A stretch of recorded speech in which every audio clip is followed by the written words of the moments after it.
इस वर्ष फागुन शुक्ल पूर्णिमा के दिन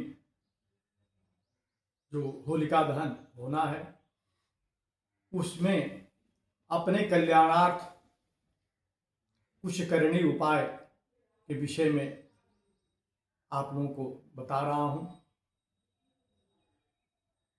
सर्वप्रथम आरोग्यता के लिए आजकल तरह तरह के रोग लोगों को परेशान कर रहे हैं।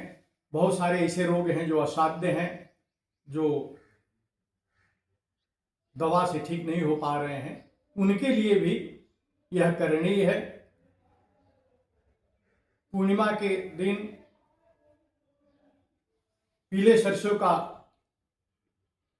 लेपन बना लें और उसको ठीक दोपहर के समय अपने पूरे शरीर में लेपन कर लें और 7 मिनट, कम से कम 7 मिनट आपको धूप में रहना है। थोड़ा सूख जाने के बाद सरसों का तेल लगा करके और उसको छोड़ा करके एक लाल कपड़े में पोटली बना करके थोड़ा सा उसमें अजवाइन और 5 सूखा हुआ लाल मिर्च उसमें रख लें। संध्या के समय जा करके होलिका का ठीक से पूजन करें और परिक्रमा करके उसमें मौन होकर करके उसको समर्पित कर दें। अगला उपाय है लक्ष्मी प्राप्ति के लिए। जो लोग चाहते हैं कि हमारे घर परिवार व्यापार में लक्ष्मी जी की विशेष कृपा हो, वो लोग 5 बतासे, 10 लौंग और थोड़ा सा घी लें।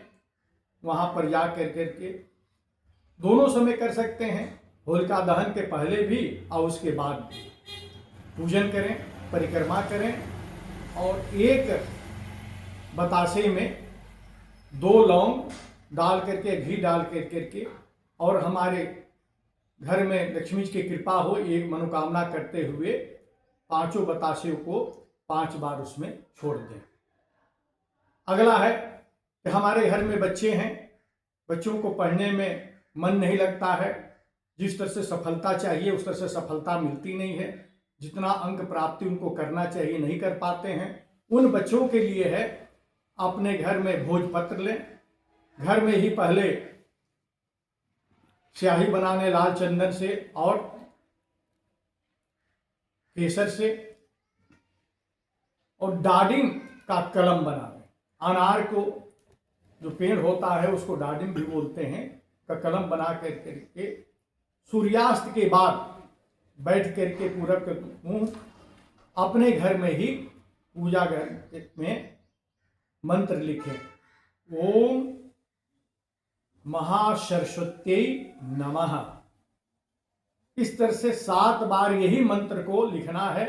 बच्चा अपने हाथ से लिखता है तो उत्तम है, अगर नहीं लिख पाता है तो उसको बैठा करके उसके हाथ से लेखनी को स्पर्श करा करके आप लिख सकते हैं।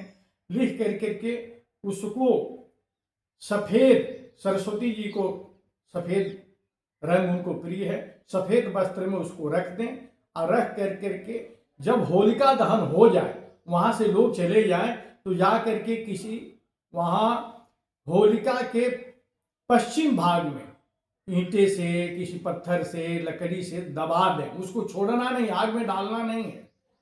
और वही निवेदन कर लें बच्चे का नाम लेकर के अपना कि हम ये सरस्वती जी की कृपा हो, खूब प्रतिभाशाली हो, बुद्धि विवेक ज्ञान शिक्षा सब प्राप्त हो।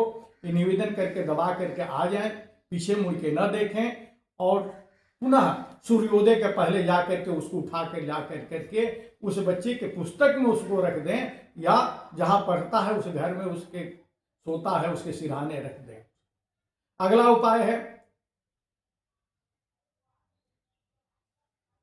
बच्चों की शादी नहीं हो रही है उसके लिए, कि जिनके यहाँ बच्चे बड़े हो गए हैं, शादी के योग्य हो रहे हैं और शादी नहीं हो पा रही है, उनके लिए है तो वो भी भोजपत्र को लें और चारों भोजपत्र के चारों ध्यान रखना है कि चौकोर चारों कोने में पहले स्याही से स्याही बनाई जाएगी, लाल चंदन और केसर से।